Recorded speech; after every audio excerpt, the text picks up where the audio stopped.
अस्सलाम वालेकुम dear viewers, मैं हूं आपका host and teacher summer Abbas. Last time हमने बायोलॉजी का इंट्रोडक्शन और लिविंग थिंग्स की कुछ करैक्टरिस्टिक्स को पढ़ा था। आज हम बायोलॉजी की चंद मेजर ब्रांचेस स्टार्ट करेंगे। ब्रांचेस बायोलॉजी की काफ़ी ज़्यादा हैं, अगर हम इस पे सिर्फ एक वीडियो बनाएंगे तो वीडियो लेंथी हो जाएगी।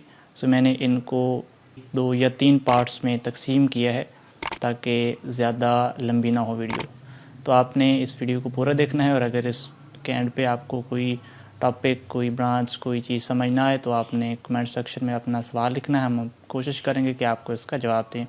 तो आइए चलते हैं अब अपने लेक्चर की तरफ। जी डियर स्टूडेंट्स, तो आज हम शुरू करने जा रहे हैं ब्रांचेस ऑफ बायोलॉजी। पहली ब्रांच है एम्ब्रियोलॉजी। एम्ब्रियोलॉजी क्या है? Embryology is the study of embryo. ये एम्ब्रियो क्या है और एम्ब्रियोलॉजी में क्या पढ़ते हैं? देखिए डियर स्टूडेंट्स, जितने भी सेक्सुअल रिप्रोडक्शन करने वाले जानदार हैं उनमें जो फीमेल जानदार होता है वो एक रिप्रोडक्टिव सेल पैदा करता है जिसको एग कहते हैं, और जो मेल ऑर्गेनिज्म होता है वो एक मेल रिप्रोडक्टिव सेल पैदा करता है जिसको हम स्पर्म कहते हैं। तो एग और स्पर्म दोनों मिल जाते हैं और ये 2 सेल मिलकर एक सेल बनाते हैं जिसको हम जाइगोट कहते हैं। फिर ये जाइगोट, इसके अंदर सेल डिवीजन होती है, सेल डिवाइड होता है और इस एक जाइगोट से 2 नए सेल बनते हैं। फिर इन 2 सेल्स के अंदर डिवीजन होती है और ये 2 से 4 बनाते हैं। इस तरीके से इनके अंदर चेंजेस आती है 3 सेल्स के अंदर, और फिर एक सेल्स का एक बहुत बड़ा ढेर बन जाता है जिसको मरूला कहते हैं। मरूला से फिर ब्लास्टोसिस्ट बनता है, फिर ब्लास्टोसिस्ट से इम्प्लांटेड एम्ब्रियो बनता है, फिर कंप्लीट एम्ब्रियो बनता है। फिर उस एम्ब्रियो के अंदर बहुत सी चेंजेस आती रहती हैं और बलाखिर एक दिन वो एम्ब्रियो एक कंप्लीट ऑर्गेनिज्म में चेंज हो जाता है। तो जाइगोट से लेकर एम्ब्रियो बनने तक और फिर एम्ब्रियो से लेकर ऑर्गेनिज्म बनने तक जो जो चेंजेस आती हैं, इन तमाम चेंजेस को स्टडी करना एम्ब्रियोलॉजी कहलाता है। इन तमाम डेवलपमेंट्स को जो जाइगोट से लेके ऑर्गेनिज्म तक आती हैं, इन तमाम डेवलपमेंट्स की स्टडी को, इन तमाम चेंजेस की स्टडी को हम एम्ब्रियोलॉजी कहते हैं। नेक्स्ट ब्रांच है हमारी इकोलॉजी। इकोलॉजी क्या है? इकोलॉजी एक जानदार और उसके इन्वायरमेंट में ताल्लुक की स्टडी का नाम है। देखिए, एक जो ऑर्गेनिज्म होता है उसके अराउंड जो कुछ भी होता है वो उस जानदार का इन्वायरमेंट होता है, और एक जानदार के इन्वायरमेंट के अंदर लिविंग थिंग्स भी होती हैं और नॉन लिविंग थिंग्स भी होती हैं। जैसे मिसाल के तौर पे लिविंग थिंग्स में वाटर हो गया, लाइट हो गई, सॉइल हो गई या एयर मौजूद है। इसके अलावा एक जानदार के इन्वायरमेंट में लिविंग थिंग्स भी होती हैं, जैसे जानदार हो गए या और स्पीशीज के जानदार, और किस्म के जानदार, परिंदे हो गए, जानवर हो गए और ह्यूमंस हो गए। तो एक जानदार के इन्वायरमेंट में लिविंग थिंग्स और नॉन लिविंग थिंग्स दोनों होते हैं। तो एक जानदार अपने इन्वायरमेंट में मौजूद लिविंग थिंग्स से कैसे इंटरेक्ट करता है, एक जानदार अपने इन्वायरमेंट में मौजूद नॉन लिविंग थिंग्स से कैसे इंटरेक्ट करता है, ये सब कुछ हम पढ़ते हैं इकोलॉजी के अंदर। इसी तरह से हम इकोलॉजी में ये पढ़ते हैं कि एक जानदार अपने इन्वायरमेंट में सर्वाइव करने के लिए, जिंदा रहने के लिए क्या क्या करता है, ये इकोलॉजी में पढ़ते हैं।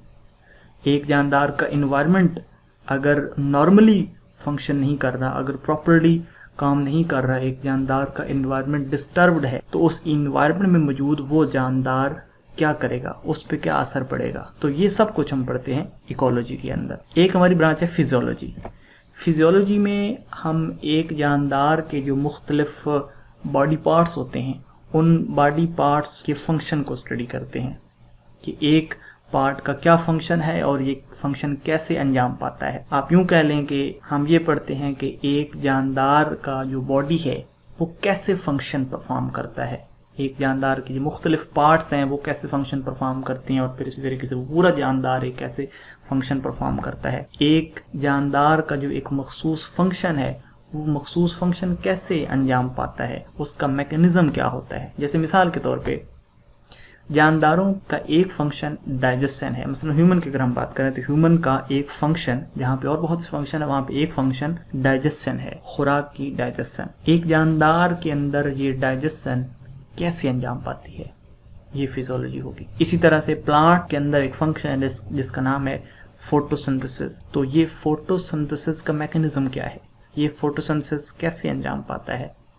इसी तरीके से ऑर्गेनिजम्स का एक फंक्शन रिस्पायरेशन है, ये रिस्पायरेशन कैसे वकू पजीर होती है, इसका मैकेनिज्म क्या है, ये सब कुछ हम पढ़ेंगे फिजियोलॉजी में। तो हम फिजियोलॉजी में ये भी पढ़ते हैं कि एक जानदार का जो एक बॉडी पार्ट है वो कैसे फंक्शन परफॉर्म करता है, वो कैसे फंक्शन परफॉर्म करता है, या एक फंक्शन का मैकेनिज्म क्या है, ये सब कुछ हम पढ़ते हैं फिजियोलॉजी में। नेक्स्ट हमारी ब्रांच है मॉर्फोलॉजी। मॉर्फोलॉजी क्या है, मॉर्फोलॉजी में हम एक जानदार के जो मुख्तलिफ पार्ट्स होते हैं, मुख्तलिफ बॉडी पार्ट्स होते हैं, उनका हम साइज पढ़ते हैं, उन पार्ट्स की शेप पढ़ते हैं, उन पार्ट्स की अरेंजमेंट पढ़ते हैं, या फिर उन पार्ट्स की स्ट्रक्चर पढ़ते हैं, एक्सटर्नल स्ट्रक्चर पढ़ते हैं। जैसे मिसाल के तौर पर अगर आप लीफ की बात करें तो लीफ की मॉर्फोलॉजी में क्या पढ़ा जाएगा, लीफ की मॉर्फोलॉजी में ये पढ़ा जाएगा कि उस लीफ की शेप कैसी है। लीफ की शेप मुख्तलिफ होती हैं, आपने अपने अराउंड बहुत से प्लांट्स देखे हैं जिनके लीव्स डिफरेंट शेप्स के होते हैं। तो एक लीफ की शेप क्या है, एक लीफ के अंदर विनेशन कैसे है। विनेशन का मतलब ये होता है कि आपने एक लीफ के अंदर देखा होगा छोटी छोटी तारें होती हैं, छोटी छोटी वेन्स होती हैं। वो जो वेन्स होती हैं वो कैसे हैं एक लीफ के अंदर। आपने देखा होगा कि हर प्लांट के लीफ में वेन्स की तरतीब, उनकी शक्ल सूरत, उनकी अरेंजमेंट डिफरेंट होती है। तो एक लीफ के अंदर वेन्स कैसी हैं। इसके अलावा एक जो लीव्स हैं प्लांट के अंदर, वो उनकी अरेंजमेंट क्या है। यानी मुमकिन है एक पॉइंट के ऊपर सिर्फ एक ही लीव हो, या ये भी मुमकिन है कि किसी प्लांट के अंदर एक पॉइंट के ऊपर दो लीव्स मौजूद हों, एक लेफ्ट साइड पे हो और एक राइट साइड पे हो। ये भी मुमकिन है कि एक पॉइंट के ऊपर चार लीव्स हों, एक सामने की तरफ, एक बैकवर्ड की तरफ, एक लेफ्ट और एक राइट। तो इसका मतलब है कि एक लीफ की अरेंजमेंट डिफरेंट हो सकती है। तो एक लीफ की अरेंजमेंट क्या है, इसके अलावा उस लीफ के जो मार्जिन है, उसके जो किनारे हैं वो कैसे हैं। मुमकिन है ये किनारे बिल्कुल स्मूथ हों, बिल्कुल हमवार हों, और ये भी मुमकिन है कि वो लीव्स के जो किनारे हैं वो स्मूथ ना हों, हो सकता है वो कर्ली हों। तो ये सब कुछ अगर हम पढ़ेंगे तो ये लीफ की मॉर्फोलॉजी कहलाएगा। तो लीफ की मॉर्फोलॉजी का मतलब लीफ की शेप, लीफ की विनेशन, लीफ की अरेंजमेंट और लीफ के मार्जिन के बारे में पढ़ा जाएगा। इसके अलावा और भी, ये मैंने एक मिसाल दी है, एक प्लांट का एक बॉडी पार्ट मैंने लिया है लीफ, उसकी मॉर्फोलॉजी पढ़ी है। इसी तरीके से जितने भी ऑर्गेनिज्म है उनका एक पार्ट लेंगे और उन पार्ट्स का साइज पढ़ेंगे, उनकी शेप पढ़ेंगे, उनकी अरेंजमेंट पढ़ेंगे और उसकी स्ट्रक्चर पढ़ेंगे। तो ये सब कुछ मॉर्फोलॉजी में होता है। उसके बाद नेक्स्ट हमारी ब्रांच है अनाटोमी।